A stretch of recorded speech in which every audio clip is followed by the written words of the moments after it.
we're here today with our newest Arizona drag racing legend, Ken Justice. Ken, it's great to have you here today. Thank you. I appreciate you reaching out to me. Well, you're very involved with racing for a long time, and your passion. And I think a lot of people don't know your story, and it'd be nice to we want to get to know you better. Yeah. So, where are you from originally? Well, unlike most that's in this group, I was born and raised in Orlando, Florida. I was one of Buster Couch's Division II Rebels. Before Buster was the official starter for NHRA, we raced out of Division II up and down the East Coast, doing tracks in the southeastern United States and up to Englishtown, Cecil County, Maryland, places like that. But we held out of Orlando. That's good. It's kind of a challenge though, because south and east and west of you, there's just not a lot of land to drive to. So you got to drive up north to get to go to track. We had West Palm Beach. We go down to West Palm. But it was still quite a drive. I mean, the only way you could get down there was to go down the Florida Turnpike, and it was quite a drive to get down there. And then we started racing before Gainesville was built. But we had tracks like we had to go to Alabama, Georgia, head up the East Coast to Englishtown and Maple Grove. What got you? When did you know you were bitten by the car? Well, my dad was an avid car fan, and so like most of us, I guess, he listened. We were a family that listened to Indy 500 on the radio, on whatever that was, Speed Sport Radio Network or whatever it was back in the day. So I was bitten by the bug, listened to that, all things fast I enjoyed.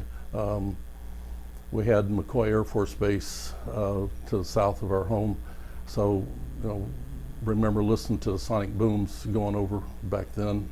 So I knew it required fast. That's when I got the bug for aviation, which is my other passion. But he enjoyed cars. He never raced himself, but he opened those doors for us kids. And my older brother Jerry, he was 9.5 years older than I was, so he got involved in it first. But my dad, being from Florida, my dad knew Don Garlitz, and so we used to go down to Kissimmee, Florida. At the airport there, they'd close the runway on Sunday.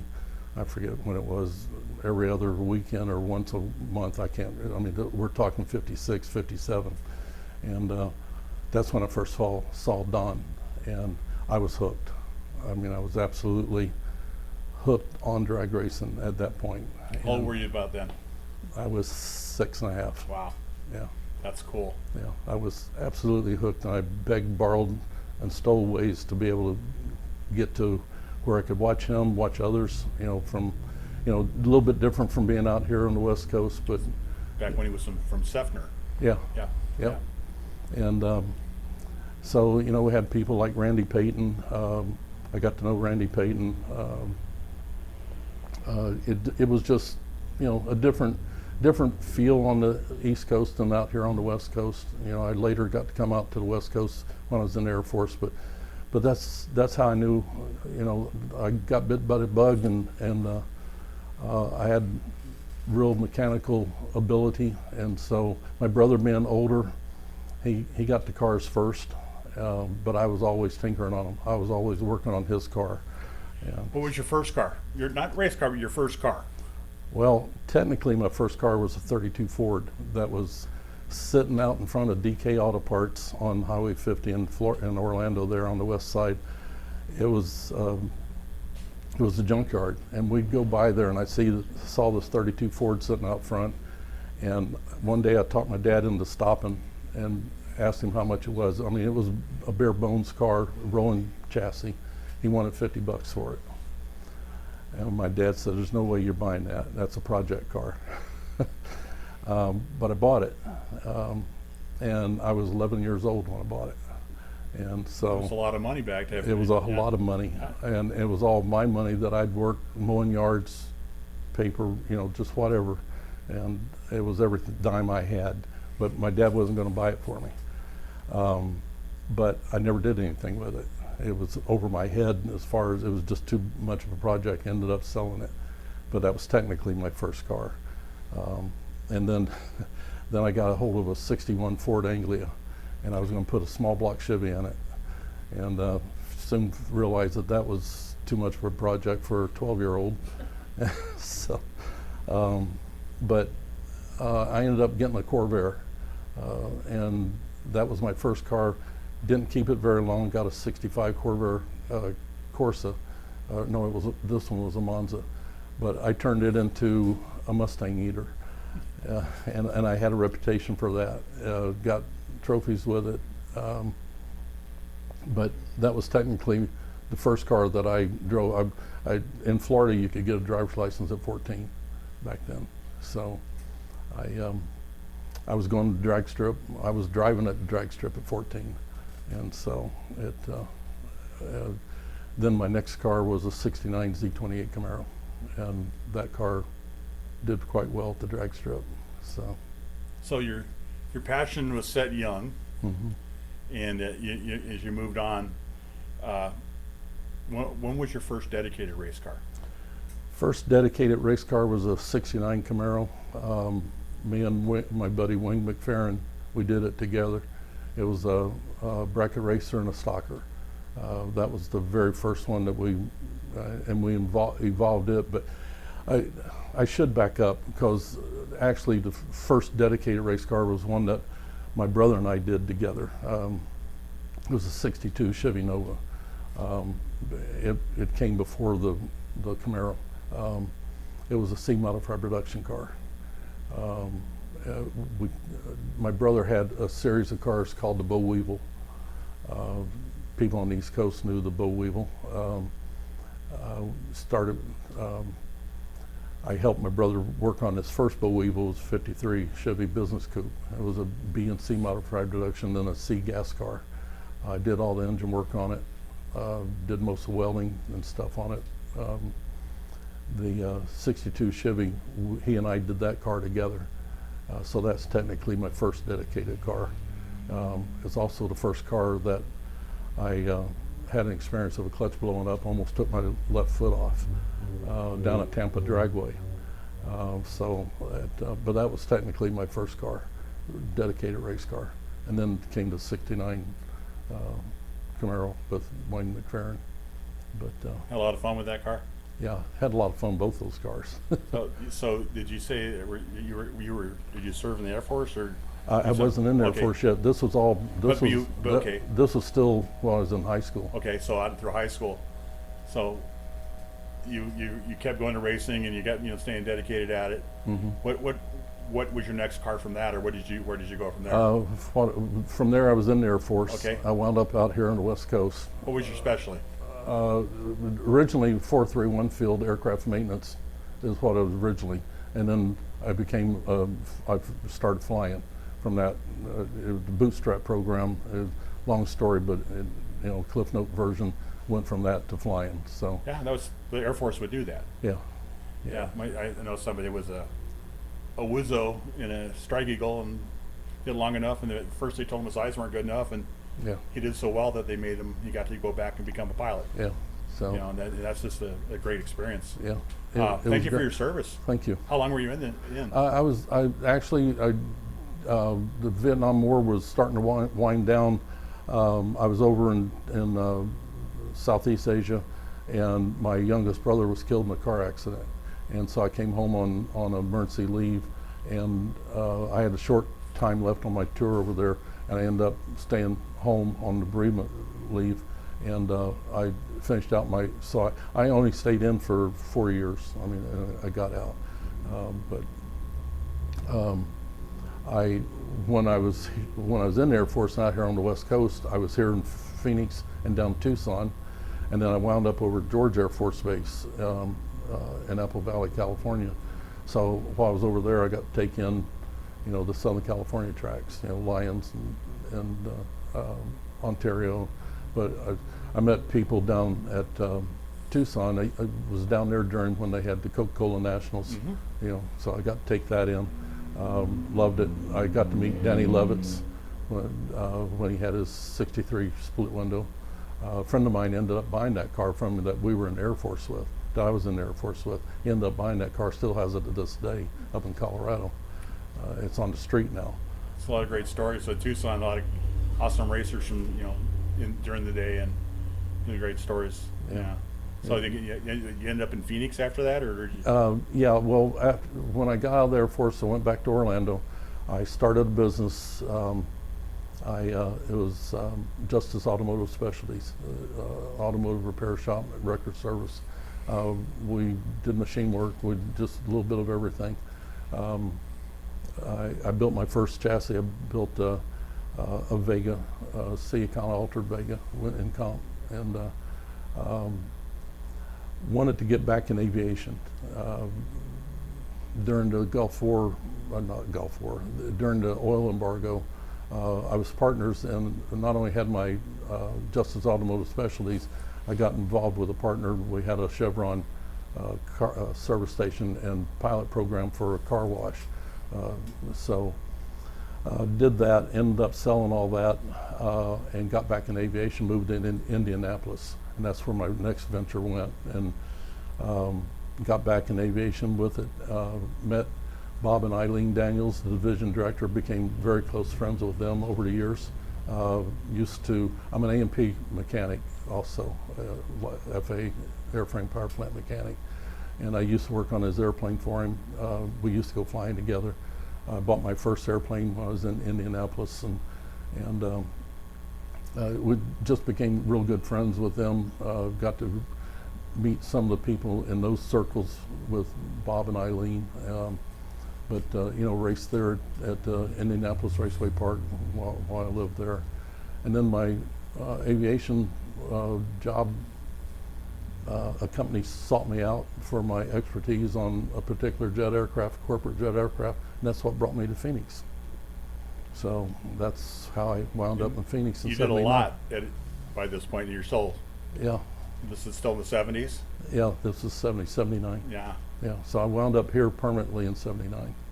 So that's when I came here and started my racing ventures here, and got rid of the Vega, took time off with raising family. In the meantime, I was turning some wrenches occasionally for some other teams. I took and was. I always even when I didn't have my own car, people call me up, ask me to wrench for for them if I had time to go, fly to Indy, do something, or go over to Pomona, do something. So I would do that, so it always seemed to fall back, the mechanical side of things. And it seemed like that's where I started out with my brother, was the mechanical side of things. So I love to drive. I absolutely love to drive. But it seems like it always keeps falling back to the mechanical side. But after a little hiatus there, I ended up buying a 80 Camaro. It was a super gas car. I thought I'd get my feet back wet doing super gas car. And I had fun with that. Decided to build another engine for it, make it quicker so I could be a door slammer in super comp. I like to play door slammer, kind of like with how Mike Federer did for a while. Mm-hmm. Play the door slammer with the rails and yeah, you could drive right up on the front wheel of the drag, sure knew where he was, right? Yeah, so it was fun for me to do that, and by this time then I was I'd met I knew Johnny West, and I ran across Jim Empler and was talking with them, and I flew for America West Airlines. I left a corporate job and flew for America West, and I met a couple of guys. There were two brothers, Barry and I forgot his brother's name. Anyway, Barry King and his brother, they were big boat racers down at Firebird Lake, and they thought they'd try their hand at funny car racing. Well, Jim Epler put his Rug Doctor car up for sale, and they decided to buy it from him. Thought they'd try that. So I got involved with that deal. Johnny and Paul Smith, and we all tried to help them along, nurture them along. So I got involved in that. I helped them on the car. I did the clutch. I, did whatever was needed. Getting the car ready. We were down. We had a hangar spot down at Williams Air Force Base. After it was civilian, and so I was working on that, leading up to them trying to get their license. Barry was going to drive it, and so we raced a couple races with it out here. One of them out here, Firebird. It was quite an adventure with Barry. So, but it was just great working with Jim and Johnny and Paul Smith and on that deal. It was a highlight, with my career. I learned field racing, hanging out around Don Garlett's pit. I was kind of like the snotty-nosed kid in the early days, going back to that. Johnny West was like probably yeah. He saw so many people go racing. He's just Johnny's spectacular. Yeah, Johnny's a great guy. Yeah, yeah. So you did that, and did you fly through for America West through the U.S. Airways? Yeah, I've done all the way through all that.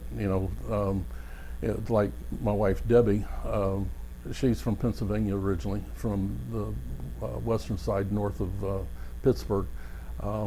Her family, when the merger was all going on with that, they said, "Oh, U.S. Airways is buying America West." I said, "No, it's not. That's not how it happened." No, America. We know that. Yeah. Yeah, we know the story. Yeah. America West brought U.S. Air out of bankruptcy, but I went through that whole thing. So my retirement and everything, I have an American Airlines employee retiree number, but I went through that whole sequence of things. But I flew a lot of miles on America West, and I missed it. And even U.S. Airways still was had a little bit of a flavor because the nice thing is you travel across country, and if you're taking a flight, late evening flight back to Phoenix, chances are your flight crew is going home too, and everybody was more calm on that flight and more relaxed. Yeah. Because they just wanted to get home, and it was always such a good feeling. I definitely miss those days. Yeah. It's a little off track, but that's a good memory for me. Yeah. I enjoyed flying for. I never thought I wanted to fly for the airline. I flew corporate. I never thought I wanted to become a number at the airline. But so you survived Ed Beauvais. Yeah, I survived Ed. Yes, sir. Yeah, but survived all that era, and it was a good time. I have no regrets. It was. Like I said, flying was a passion other than drag racing, and but during that time, got involved, decided to go back to comp, and that's where actually got the first Firebird that you know of. It was a Neres car. Mm-hmm. Got it brand new. Had to do a lot of work on it to get it to what I could do it, make it competitive. Brought it home and basically revamped the car, but not saying anything negative about Robert, but every car is different. For the class every car, runs, yeah, exactly. Robert's a good guy, but we got actually a Best Engineered Award with that car for a device that we designed to put on the back of it. We were up Salt Lake City Divisional, and they liked our parachute release that we put on it, design put on it, because it helped foil some of the problems of parachute not releasing the way we designed it. It had it on another car before, and so it. We got Best Engineered for that, so that was nice. We got a few national records with that car, and then we ended up selling that car to a guy back in Nags Head, North Carolina. We picked up the current car that we have, the Don Ness car. We set some more national records with it. First be altered car to go into the 200 and into the sixes with it, and long before anybody else ever did it. So, you know, it falls back to the mechanical thing. You know, that's what I like about comp. You and I have talked about comp. It's like It's a mind game. It's all in the head. Yeah, it's all in the how head. you think things. It was very challenging, but very rewarding. Yeah, very rewarding. You know, very expensive.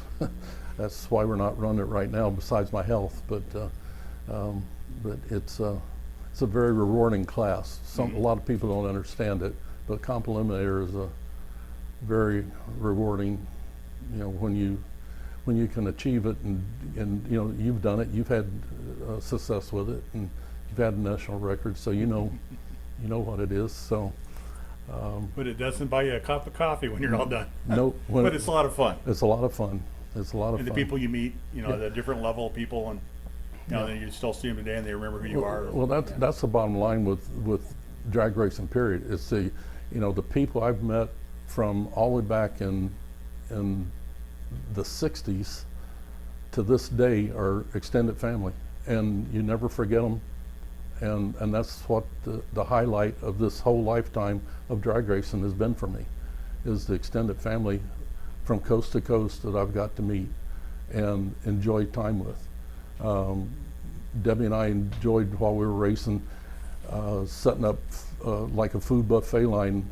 It'd be raining down at Tucson during the division event. We have food out to have a buffet that people come by and eat. We moved it inside the trailer, and people still come by and eat. I mean, that's what we enjoyed doing. You know, it's just the camaraderie. You know, it's the people. That's the thing. That's what I enjoy. It's great building cars and you know, working here to try to make it go quick and faster than anybody else. But at the end of the day, it's the people. Yes. You're involved with something quite new now, Yes. and it's very exciting once you explain it to what your new passion is. Well, back 2.5, 3 years ago, Lonnie Grimm, NHRA, announced a brand new class, factory experimental, or factory X, or FX. Local racer, Jim Cowan and Rob Smith from over in California, longtime comp racers. They've raced together for 18 years in comp themselves. Jim reached out to me a year ago, January, and told me that they were going to build a Factory X car. This Factory X car, for those that may not know, is the next evolution from the factory stock showdown cars. Factory stock showdown cars are limited by rule to 7.50 ET for the reasons of, you know, the chassis can't be certified any quicker than that. This Factory X class takes that same engine, and instead of having basically a stock chassis with, you know, altered rear end housing, suspension stuff, it takes that same engine, puts it in the stock dimension, steel roof, quarter panels, body.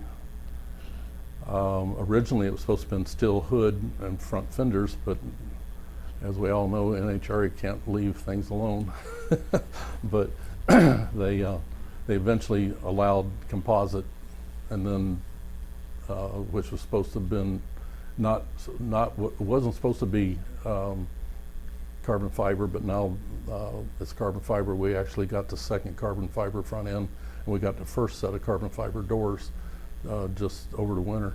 But anyway, the class is a stock dimension like the factory stock showdown cars, except on a 4130 chrome moly tube chassis with an 8-inch dual or triple disc clutch behind it with a Liberty 5-speed. It was originally mandated to be 2,650 pounds instead of the 3,300 pounds, whatever it is, 3,400 pounds, whatever it is for factory stock showdown. But 2,650 pounds, had to have 1,300 pounds on the rear axle after the run. The kicker was it had to have a 13-inch crankshaft centerline height, which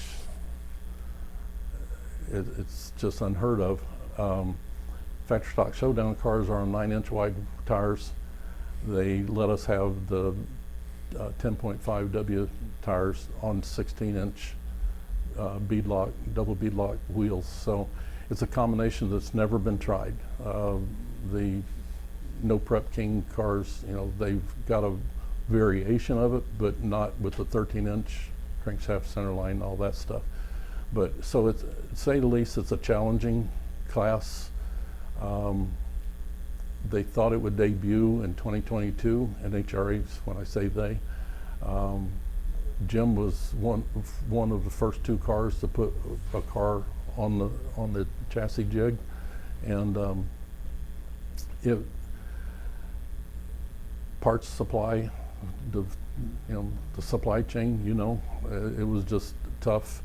Anyway, it drug on to the class didn't make its official debut until the U.S. Nationals Labor Day of 2023, and there was 4 of us made that debut, and we were one of the 4.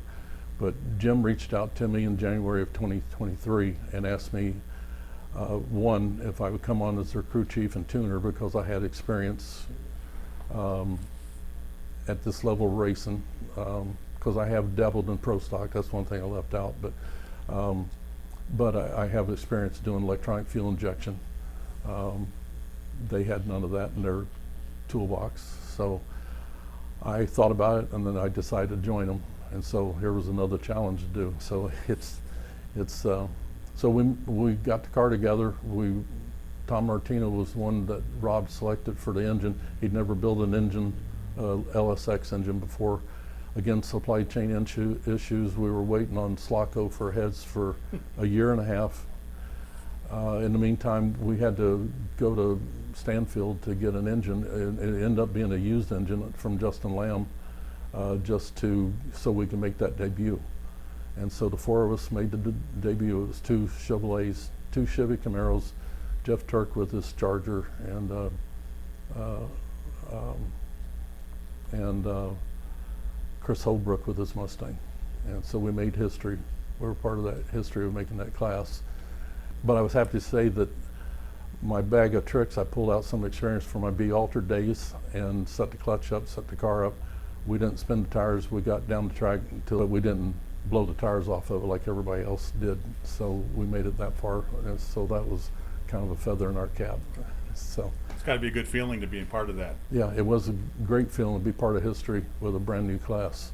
So, so that was pretty cool. And considering going back to the day back with my brother with the AFX cars back in the beginning, come kind of full circle. So what haven't you done? It seems like you've done everything. Is there anything you still have on your bucket list to do? Bucket list to do is to I want to make this FX car a competitor. I want to make it a competitor. That's Debbie and I still have our B-altered car. We still have our Don Ness car. I'd like someday to maybe bring it back out. I'd love to see that. Yeah, if my health, if I can get my medical back, I would God like. Bless you in our prayers for sure. Yeah, I would love to bring that car back out. That's why I still have it. It's there ready to go, other than just updating the safety equipment. But it's really been awesome to hear your story, and you filled a lot of things in for me. I knew probably about 25% of what you told me. Yeah. And you've absolutely lived a fantastic, legendary life. And we're honored to have you here and be an Arizona drag racing legend. Thank you. Thank you for having me. Thank you very much.